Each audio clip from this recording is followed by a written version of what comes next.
అందరికీ నమస్కారం. నర్సరీ నుంచి తీసుకొచ్చిన మందార మొక్కని ఎలా నాటుకోవాలి, ఎలాంటి మట్టి ప్రిపేర్ చేసుకొని మొక్కను నాటుకుంటే పువ్వులు బాగా పూస్తాయి, మొక్క చనిపోకుండా తీసుకోవాల్సిన జాగ్రత్తలు ఏంటి, మొక్కను నాటేటప్పుడు మనము ఎలాంటి పొరపాట్లు చేస్తున్నామో ఈ వీడియోలో నేను కంప్లీట్గా చూపిస్తానండి. వీడియో కొంచెం లెందీ ఉంటుంది కానీ చాలా ఇన్ఫర్మేషన్ ఉంటుంది. దయచేసి ఎక్కడ స్కిప్ చేయకుండా చివరి వరకు చూస్తూ ఉండండి. ఇక్కడ మీరు చూస్తున్నారు కదా, ఈ పాట్లో పాత చామంతి మొక్క ఉండిందనమాట. అది చనిపోయింది. లాస్ట్ సమ్మర్లో నేను కింద గ్రౌండ్ ఫ్లోర్లోకి మార్చుకున్నాను. బ్రతుకుతుంది కదా అనే ఉద్దేశంతో కింద పెట్టాను, అయినా కూడా బ్రతకలేదు. ఇలా పాత మట్టిని ఇప్పుడు నేను ఈ మొక్కకు అనేది వాడుకుంటున్నాను. అది ఎలా వాడుకుంటున్నానో కూడా టిప్స్తో సహా చెప్తాను, చూస్తూ ఉండండి. ఇదేనండి మందార మొక్క. చాలా అంటే చాలా మంచి మొక్క అనమాట. పువ్వులు మాత్రం పిచ్చి పిచ్చిగా పోస్తాయి. పెద్దగా కేర్ కూడా అవసరం లేదు. కాకపోతే ఫర్టిలైజర్స్ అనేది టైం టు టైం ఇస్తే చాలు, విపరీతంగా పూలు పోస్తాయి. బాల్కనీలో కూడా పెంచుకోవచ్చు. మీరు పూజ చేసుకోవాలి, మాకు ప్రతిరోజు పూలు కావాలంటే మాత్రం ఈ మందార మొక్కను తీసుకొచ్చుకోండి. ప్రతిరోజు పూలు పూస్తూ ఉంటాయి అన్నమాట. అయితే మనము మొక్కను కొనుక్కునేటప్పుడు ఇలాంటివి పెద్దగా పట్టించుకోము. ఏంటివంటే మొక్కకి ఎక్కువగా పువ్వులు ఉన్న వాటిని సెలెక్ట్ చేసుకుంటాము. అలా చెయ్యకండి, మొగ్గలున్న వాటిని సెలెక్ట్ చేసుకోండి. అలా చేసుకొని మనం ఇంటికి తెచ్చిన నాటిన తర్వాత చాలా తొందరగా కోలుకుంటుంది. పువ్వులు కూడా చాలా ఫాస్ట్గా వస్తాయి అన్నమాట. ఇంకొక విషయం ఏంటంటే, చిన్న మొక్క అయినా సరే చాలా హెల్తీగా ఉన్న మొక్కని తీసుకోండి. మరి పెద్ద పెద్ద మొక్కలే తెచ్చుకోవాల్సిన అవసరం లేదు. కొంచెం తక్కువ కాస్ట్లో ఉన్న మొక్కలు కూడా తెచ్చుకోవచ్చు. ఈ మొక్క కాస్ట్ వచ్చేసి 50 రూపీస్ అనమాట. చాలా చక్కగా ఉంది కదా మొక్క. అయితే ఇక్కడ ఒక విషయం చెప్తాను, చాలా అంటే చాలా ఇంపార్టెంట్ పాయింట్ అండి. నేను చాలాసార్లు మిస్టేక్ చేశాను. నేను మళ్ళీ వాటిని రెక్టిఫై చేసుకున్నాను కాబట్టి ఈ వీడియో అనేది మీకు నేను తీస్తున్నాను. దయచేసి ఎక్కడ స్కిప్ చేయకుండా చూడండి. ఇక్కడ మీరు గమనించారా, బుజ్జి బుజ్జి స్నేల్స్ ఉన్నాయి. మనము నర్సరీ నుంచి మొక్కలు తెచ్చుకున్న తర్వాత వాటిల్లో ఇవి ఉంటాయి. ఒక్కోసారి ఉండొచ్చు, ఒక్కోసారి ఉండకపోవచ్చు. మీరు గమనించుకోవాలన్నమాట. ఇలా మీరు స్నేల్సే కాకుండా స్లగ్స్ ఉంటాయి, ఇంకా చాలా రకాల పురుగులు కూడా ఉంటాయి. అవన్నీ మనం ఇంటికి తీసుకొచ్చి మన గార్డెన్లో వాటికి పర్మిషన్ ఇచ్చిన వాళ్ళం అవుతామన్నమాట. చక్కగా వెళ్ళిపోండి, పెరిగిపోండి అని. అలాంటప్పుడు ఏం చేస్తారంటే, మీరు కొత్తగా మొక్కలు తెచ్చుకుంటే మిగతా మొక్కలకి దూరంగా పెట్టండి. ఒక వారం రోజుల పాటు దూరంగా పెట్టేసి వాటి కండిషన్ ఎలా ఉంది అని చెక్ చేసుకుంటూ ఉండండి. అంటే పెస్ట్ ఏదైనా అటాక్ అయిందా, లేదంటే ఇలాంటి ఏమన్నా పురుగులు ఉన్నాయా, ఇవన్నీ గమనిస్తూ ఉండండి. వాటిని మరీ సన్లైట్లో పెట్టకండి, కొంచెం మార్నింగ్ సన్లైట్లో పెట్టుకోండి. ఎందుకంటే మన ఇంటి వాతావరణానికి మొక్కలు అనేది అలవాటు పడాలి. మొక్కని తెచ్చుకున్న తర్వాత వెంటనే నాటకండి, వారం తర్వాతనే నాటండి. ఈలోపు మీరు మట్టి కలుపుకోండి. ఒక వారం పాటు మొక్కకి మట్టికి రెస్ట్ ఇచ్చిన తర్వాత మొక్క నాటుకుంటే మొక్క అనేది ఎటువంటి ట్రాన్స్ప్లాంట్ షాక్కి కూడా గురి కాకుండా ఉంటుంది. చాలామంది నన్ను కామెంట్స్ ద్వారా అడిగారు, మా ఇంట్లో ఎక్కువగా ఈ శంకు పురుగులు ఉన్నాయి, మేము ఎలా కంట్రోల్ చేయాలని అడుగుతున్నారు కదా. వాటికి ఒక బయో ఫంగిసైడ్ తెప్పించాను. నేను వాటి గురించి కూడా కొంచెం డీటెయిల్గా తెలుసుకొని మీకు ఒక వీడియో చేస్తాను. నా గార్డెన్లో ఎక్కువగా శంకు పురుగులు లేవండి, నేను అందుకని వీడియో తీయట్లేదు. వీటిని కంట్రోల్ చేసుకోవాలంటే చాలా ఈజీ. మనం ఎటువంటి కెమికల్స్ కూడా వాడడం అవసరం లేదు. ఇంట్లో ఉన్న చిట్కాలతో కూడా చాలా ఈజీగా కంట్రోల్ చేసుకోవచ్చు. అది ఎలాగో కూడా నేను మీకు త్వరలోనే ఒక వీడియో అనేది పోస్ట్ చేస్తాను. నాకు ఎన్ని ఎక్కువ కమెంట్స్ వస్తాయో నేను అంత త్వరగా వీడియో చేయడానికి ట్రై చేస్తాను. ఇలా నేను ఈ చిన్న శంకు పురుగులన్నింటినీ ఇలా కలెక్ట్ చేసుకున్నాను. వీటిపైన కొంచెం ఉప్పు చల్లేయండి. అది టేబుల్ సాల్ట్ ఉంటుంది కదా, కొంచెంగా చల్లేసేయండి, చనిపోతాయి. నత్తల మీద కూడా చల్లితే కూడా చనిపోతాయి. కానీ ఇప్పుడు నేను వాటిని చంపదలుచుకోవట్లేదు, నేను వీటిని దూరంగా పడేస్తున్నాను. అది మీ ఇష్టం, మీరు ఎలా కావాలంటే అలా మీరు చేయొచ్చు. ఇప్పుడు ఒక టబ్బు తీసుకొని ఈ పాట్లో ఉన్న మట్టిని నేను మళ్ళీ రీయూస్ చేసుకుంటున్నాను. మనం ప్రతిసారి మట్టిని డబ్బులు పెట్టి కొనాల్సిన అవసరం లేదు. ఈ పాత మట్టిని మళ్ళీ రీయూస్ చేసుకోవచ్చు. చూసారు కదా, వీటికి హోల్స్ కూడా ఎంత చక్కగా ఉన్నాయో. మరి ఈ పాట్ సైజ్ ఎంత అనుకుంటున్నారా? ఒక 12 సైజ్ ఉంటుందండి. చిన్న మందార మొక్క అయినా సరే 12 సైజ్ పాట్లో పెట్టుకోవచ్చు, లేదంటే 9 ఇంచెస్ సైజ్ పాట్లో పెంచుకోవచ్చు, లేదంటే 20 లీటర్స్ బకెట్లో అయినా, 50 రూపీస్ టబ్లో అయినా, లేదంటే 100 రూపీస్ టబ్లో అయినా సరే చక్కగా పెంచుకోవచ్చు. ఏమి కాదు. కాకపోతే కొంచెం లోతుగా అయితే ఉండాలన్నమాట. ఎందుకంటే రూట్స్ అనేది కొంచెం లోతుగా ఉంటాయి కాబట్టి వెడల్పాటిది కాకుండా, అంటే ఇలా వీడియోలో చూస్తున్నారు కదా టబ్బు, అలాంటిది కాకుండా కొంచెం లోతుగా ఉండేది వాటిని సెలెక్ట్ చేసుకొని పెంచుకోండి. ఎంత పెద్ద పాట్ తీసుకుంటే మీరు వాటర్ అయినా ఫర్టిలైజర్స్ అయినా సరే అంత కేర్ అనేది ఎక్కువగా తీసుకోవాలి. ఈ విషయం గుర్తుంచుకోండి. మందార మొక్క ఒక హెవీ ఫీడర్, వీటికి ఫర్టిలైజర్స్ కూడా ఎక్కువగా అవసరం పడతాయి. అంతేకాకుండా ఇది కొంచెం మొండి మొక్కని చెప్పుకోవచ్చు అనమాట. అంటే ఇప్పుడిప్పుడు మొక్కలు పెంచుకునే వాళ్ళు కూడా ఈ మొక్కను చాలా ఈజీగా పెంచుకోవచ్చు. పెద్దగా పెస్ట్ కూడా అటాక్ అవ్వదు. కొంచెం కేర్ తీసుకుంటూ ఉండండి, చాలా చక్కగా హ్యాపీగా పెరుగుతుంది. ప్రతిరోజు పూలు పూస్తాయండి. బాల్కనీలో కూడా చాలా ఈజీగా చిన్న చిన్న పాట్స్లో కూడా ఈజీగా పెంచుకోవచ్చు. అట్లీస్ట్ 6 to 7 అవర్స్ సన్లైట్ ఉంటే చాలు. ప్రతిరోజు కూడా ఆపకుండా పువ్వులు అనేది పూస్తాయి, దానికి నేను గ్యారంటీ ఇస్తాను. ఇలాంటి 2 మొక్కలు తెచ్చిపెట్టుకోండి. మీకు పూజకి కావాల్సిన పువ్వులు కూడా ఇంట్లోనే మీ చేత్తోనే స్వయంగా పెంచుకొని మరి దేవుడికి అనేది పెట్టి పూజ చేయండి. ఎంత హ్యాపీగా ఉంటుందో. ఇక్కడ నా దగ్గర పాత మట్టి ఉంది కాబట్టి పాత మట్టి ఎలా కలుపుకోవాలో చూపిస్తున్నాను. మీరు ఒకవేళ మొక్కతో పాటు మట్టిని కూడా కొత్తగా తెచ్చుకున్న వాళ్ళైతే సేమ్ నేను ఎలా కలుపుకుంటున్నానో అలానే కలుపుకోండి. ఇంకా కొత్త మట్టి అయితే ఇంకా మొక్క చాలా తొందరగా పెరుగుతుంది, ఇంకా బలంగా కూడా పెరుగుతుంది అన్నమాట.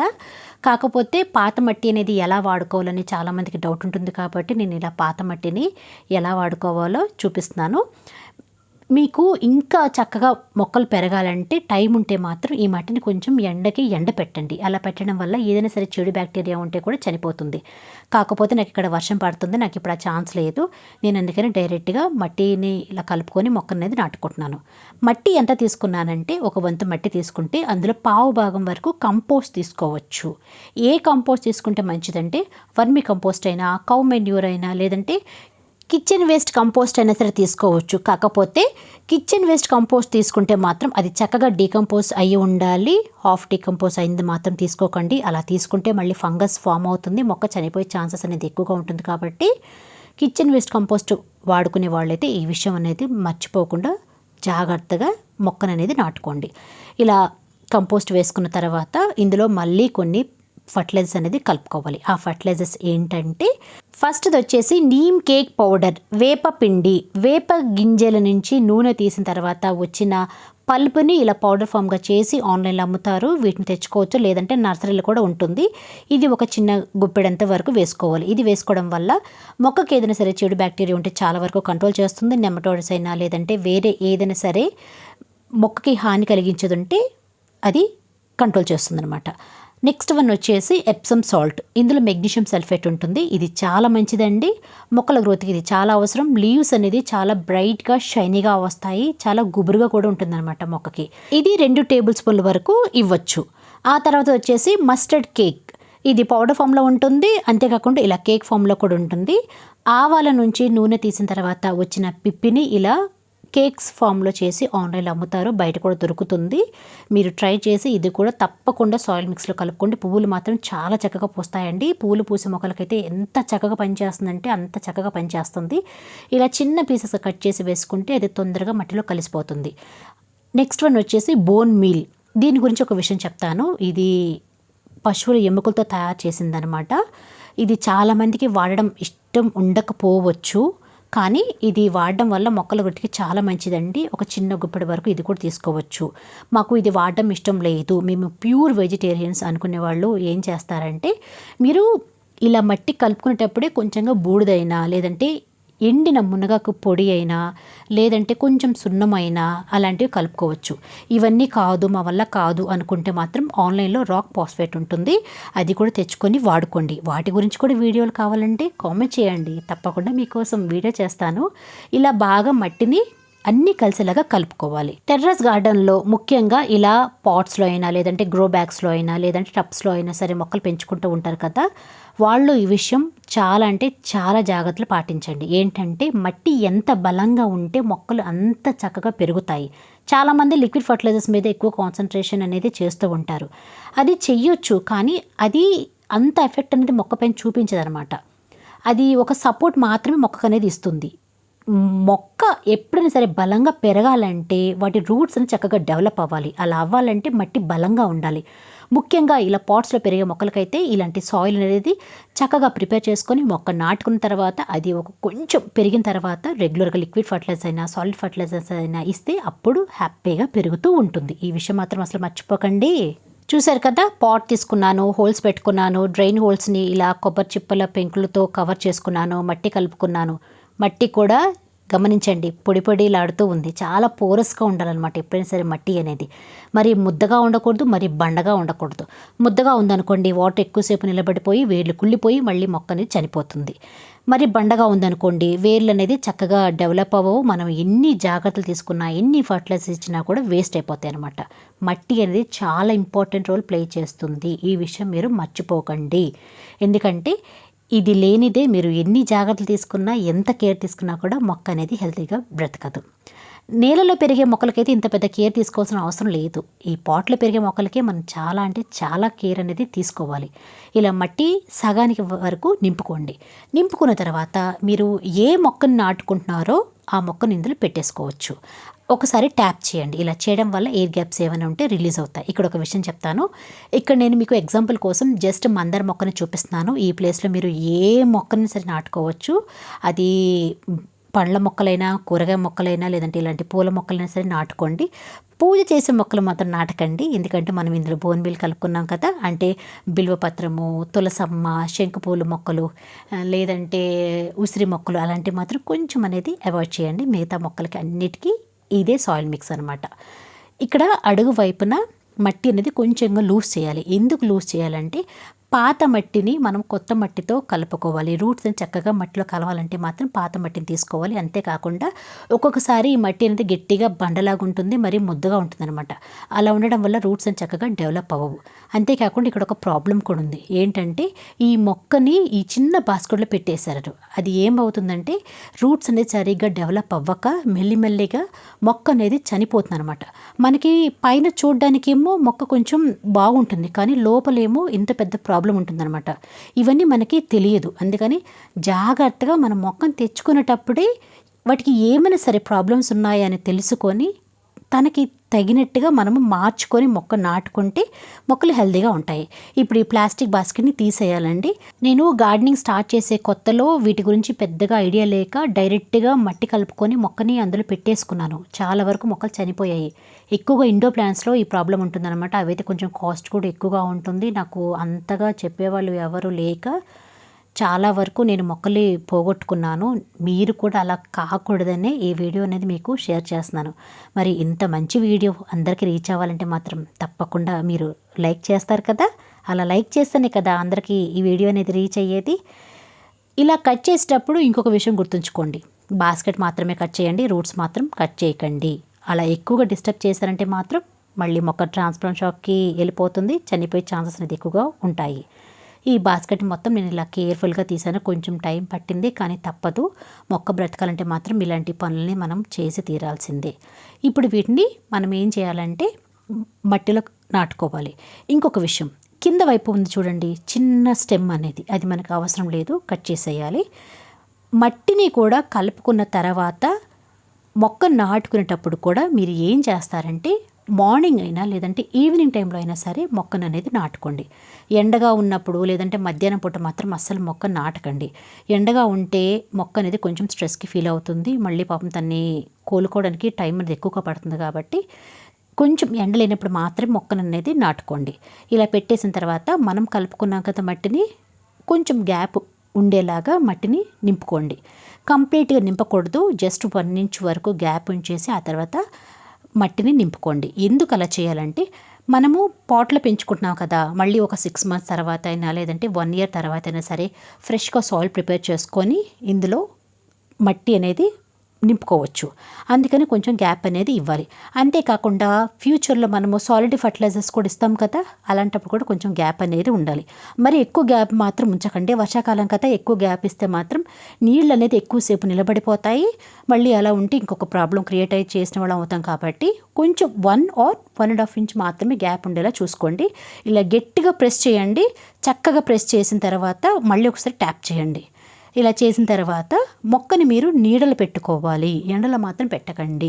అట్లీస్ట్ 4 to 5 days వరకైనా సరే మార్నింగ్ సన్లైట్లోకి పెట్టుకోండి. ఆ తర్వాత కంప్లీట్ సన్లైట్లోకి మొక్కను అనేది మార్చుకోండి. ఎండ మాత్రం చాలా అవసరం. పూలు పూసే మొక్కకైతే 6 to 7 hours అనేది సన్లైట్ అనేది చాలా అవసరం. మరి ఇప్పుడు మీకు ఒక చిన్న టిప్ చెప్తాను. శంకు పురుగులు ఉన్నాయి కదా, శంకు పురుగులు కంట్రోల్ చేసుకోవాలంటే ఒక చిన్న హోమ్ మేడ్ టిప్ చెప్తాను. ఇది ఏంటంటారా, వైట్ కలర్లో ఉంది కదా పౌడర్, అది ఏం పౌడర్ అంటే ఎగ్ షెల్ పౌడర్.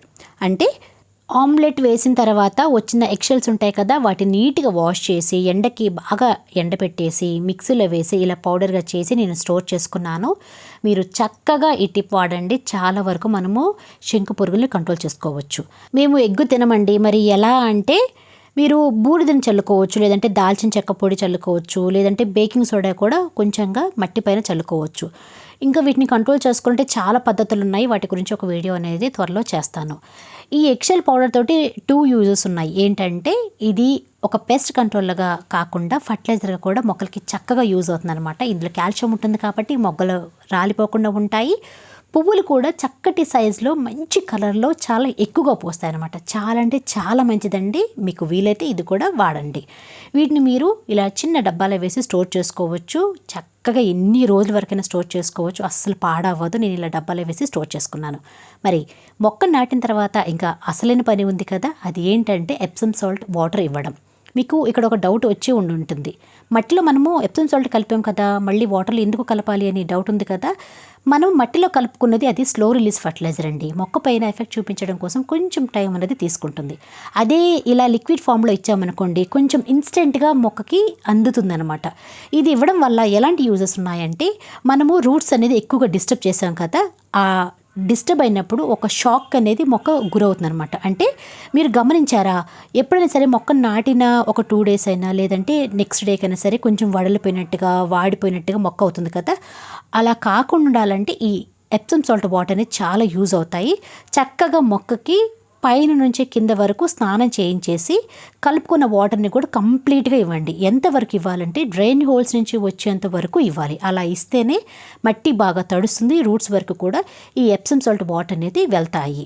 ఇంకొక విషయం, ఇలా కలుపుకుంటే పని అయిపోదండి, ఇంకా కొన్ని జాగ్రత్తలు తీసుకోవాలి. ఏంటంటే ఇక్కడ చూసారు కదా, నేను వాటర్ పోసిన తర్వాత కంప్లీట్గా వెళ్ళిపోయి వాటర్ మాత్రం పైన అసలు నిలబడలేదు. మీరు గమనించాలి, కొంచెం సేపటికి అంటే ఒక 2 to 3 minutes లోపే వాటర్ అనేది బయటకు వచ్చేసేయాలి. లేదు వాటర్ రావట్లేదు అలానే ఉండిపోయే మట్టి పైన అంటే మాత్రం మళ్ళీ మట్టిలో కొంచెం కోకోపేట్ అయినా లేదంటే ఇసుకైనా సరే కలుపుకొని ఆ తర్వాత మొక్కలు అనేది నాటండి. అలాగే డ్రైన్ హోల్స్ని కూడా ఒకసారి చెక్ చేయండి. ఇక్కడ మీరు చూసారు కదా, నేను 1 inch వరకు గ్యాప్ ఇచ్చాను కదా, ఇలా గ్యాప్ కూడా చాలా చక్కగా ఇవ్వాలి. ఈ విషయం మాత్రం మర్చిపోకండి. మొక్క నాటిన తర్వాత మార్నింగ్ సన్లైట్లోనే పెట్టుకోండి. ఒక 4 to 5 days కొంచెం మొక్క కోలుకున్న తర్వాత అప్పుడు కంప్లీట్ సన్లైట్లోకి మార్చుకోవచ్చు. ఫర్టిలైజర్స్ కూడా రెగ్యులర్గా ఇవ్వాల్సిన అవసరం లేదండి. 2 months వరకు వీటికి ఎటువంటి సాలిడ్ ఫర్టిలైజర్ కూడా ఇవ్వకండి. లిక్విడ్ ఫర్టిలైజర్స్ కూడా ఇప్పుడు ఏమీ అవసరం పడవు. ఒక 15 to 20 days వరకు ఎటువంటి లిక్విడ్ ఫర్టిలైజర్స్ కూడా ఇవ్వకండి. పైన సాయిల్ డ్రై అయినప్పుడు మాత్రమే వాటర్ అయినా లేదంటే బియ్యం కడిగి నీళ్ళైనా సరే ఇస్తూ ఉండండి. ఒకవేళ మొక్కకి ఏదైనా సరే పెస్ట్ అటాక్ అయ్యి ఉంటే మాత్రం, లేదంటే అవుతుంది అనుకుంటే మాత్రం నీమ్ ఆయిల్ అయినా లేదంటే బేకింగ్ సోడా సొల్యూషన్ అయినా సరే స్ప్రే చేయండి. పెస్ట్ అటాక్ని బట్టి మనం పెస్టిసైడ్ అనేది స్ప్రే చేస్తూ ఉంటే చాలా వరకు మన పెస్ట్ని కూడా ఈజీగా కంట్రోల్ చేసుకోవచ్చు. ఈ మొక్కకి ఇంకా మొగ్గలు ఉన్నాయి. మొగ్గలు ఈ టైంలో కావాలంటే మీరు కట్ చేసుకోవచ్చు, కానీ నేను అలా చెయ్యట్లేదు. అవి చక్కగా పువ్వులు వచ్చిన తర్వాత మళ్ళీ వీటిని కొమ్మల్ని ప్రూన్ చేస్తాను, మళ్ళీ మల్టిపుల్ బ్రాంచెస్ వస్తాయి, అప్పుడే నేను లిక్విడ్ ఫర్టిలైజర్ అనేది ఇస్తాను. ఇక్కడ మీకు ఒక డౌట్ వస్తుంది కదా, ఇప్పుడిప్పుడే మేము మొక్కలు పెంచుతున్నామండి, మాకు కరెక్ట్ రేషియోలో మాకు మట్టి ఎలా కలుపుకోవాలో తెలియట్లేదని డౌట్ వస్తుంది కదా. ఒక చిన్న టిప్ చెప్తాను, అంత డీటెయిల్గా చెప్పలేను, ఇప్పటికీ వీడియో చాలా లెంతీ అయిపోయింది. మీరు ఒక 50% మట్టి తీసుకున్నారు అనుకోండి, 30 to 40% వరకు కంపోస్ట్ తీసుకోండి. 10% కోకోపీట్ అయినా లేదంటే వరి పొట్టైనా తీసుకోవచ్చు. 10% ఏమో ఇసుక తీసుకోవాలి. అలా తీసుకుంటేనే మట్టి అనేది లూజ్గా ఉంటుంది. ఆ తర్వాత ఇక్కడ నేను చూపించిన ఫర్టిలైజర్స్ అన్ని కలుపుకోవచ్చు. మీ దగ్గర సీవీడ్ గ్రాన్యూల్స్ ఉంటే కూడా అవి కూడా కలుపుకోండి. కొంచెంగా సాఫ్ ఫంగిసైడ్ కూడా కలుపుకోవచ్చు, ఎందుకంటే వర్షాకాలం కాబట్టి మొక్కకి ఫంగస్ అనేది అంత ఈజీగా అటాక్ అవ్వదు. ఇలా నేను చెప్పిన టిప్స్ అన్నీ జాగ్రత్తగా పాటిస్తే చాలండి, మొక్క అనేది అసలు చనిపోదు. తప్పకుండా ఈ టిప్స్ అన్ని పాటిస్తారు కదా. ఇంతసేపు నా వీడియో చూసినందుకు మీకు చాలా చాలా థ్యాంక్స్ అండి. వీడియో నచ్చే ఉంటుంది కాబట్టి ఒక లైక్ చేయండి. నెక్స్ట్ వీడియో మళ్ళీ కలుద్దాం. అంతవరకు బాయ్.